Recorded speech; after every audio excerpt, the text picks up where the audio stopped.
Hey everyone, and welcome. Today, we're going to pull back the curtain on digital jewelry design. We're diving into AlgoJewels to see exactly how a simple idea gets transformed into a gorgeous 3D ring. It's going to be a lot of fun. So, take a look at this. It seems pretty complex, doesn't it? You see all those intricate curves, the perfectly smooth surfaces, and you probably think, how in the world do they do that? Well, what if I told you it's not some kind of digital magic, but actually a really clear, logical process? That's exactly what we're going to break down today. Here's our game plan. First, we'll cover the core idea of how you even turn a flat 2D sketch into a solid 3D object. Then, we'll build our ring, piece by piece. We'll lay down the foundation, choose its shape, and then the magic part, where we use something called a sweep to bring it all to life. We'll even tackle a super common problem you might run into before dreaming a little about what else is possible. Sound good? Let's jump in. Okay, so how do we go from a flat screen to something you could, theoretically wear?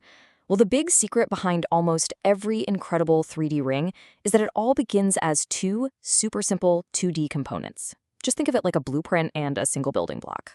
First step is what we call the rail. It's exactly what it sounds like. It's the path. It's the foundational circle that sets the overall size and direction for the ring band.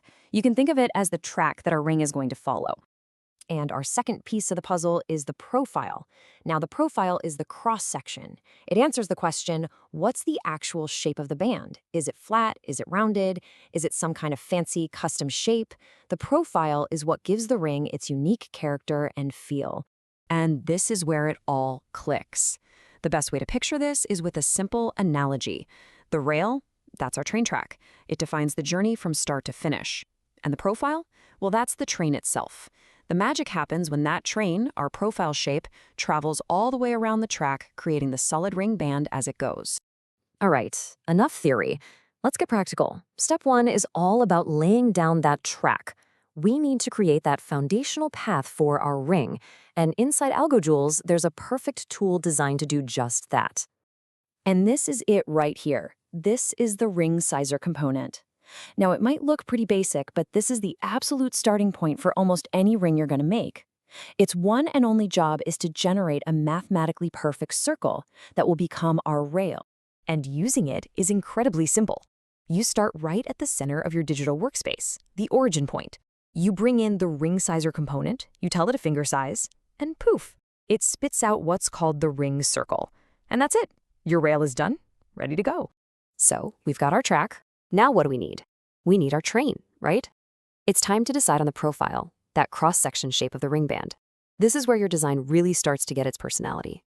For this step, we're going to use the Universal Profile Maker, and the name says it all. This tool is basically your one-stop shop for creating any profile curve you can imagine. It gives you all the flexibility to either pick a classic shape or just invent something totally new.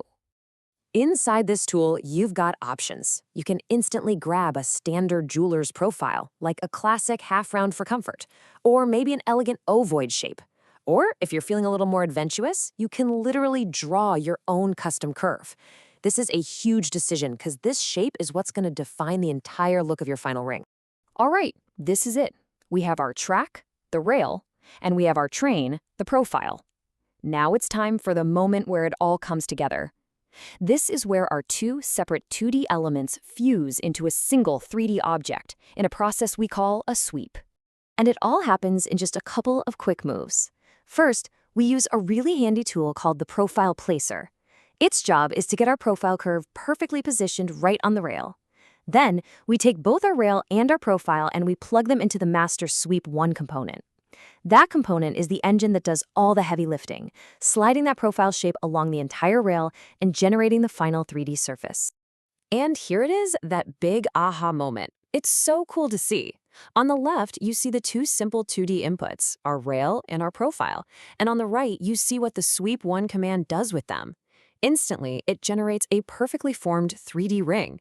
It's just such a clean and powerful transformation.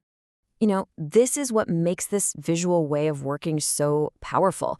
It's all about connecting logical blocks together.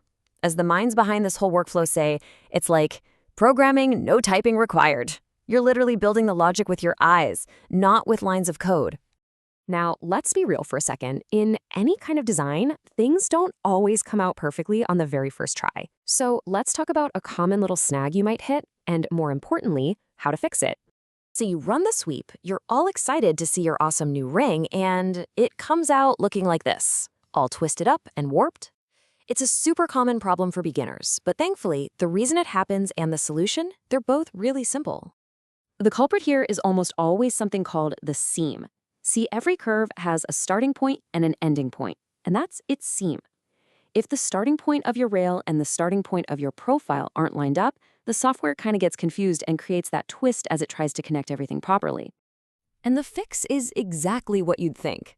You just have to tell the software to line them up. The source material says it perfectly. You need to align the individual curve seams to match starting points and directions. As soon as you do that, the twist just vanishes. Problem solved.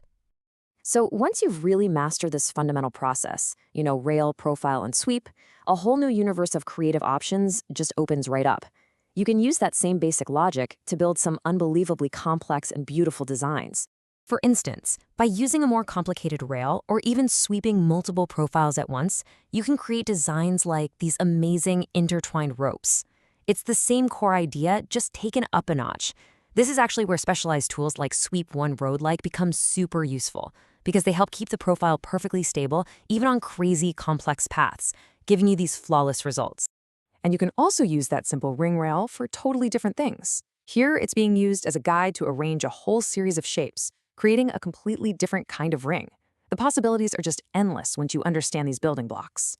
It even opens the door to more advanced tools like 7-point Sweep 1, which gives you way more control for shaping really complex forms. And that pretty much brings us to the end of our breakdown. We've seen how two simple 2D curves, a rail and a profile, are combined using a sweep to create an amazing 3D ring. It's a really powerful, visual, and honestly, an intuitive process, which really only leaves one question. Now that you know the secret, what would you create first?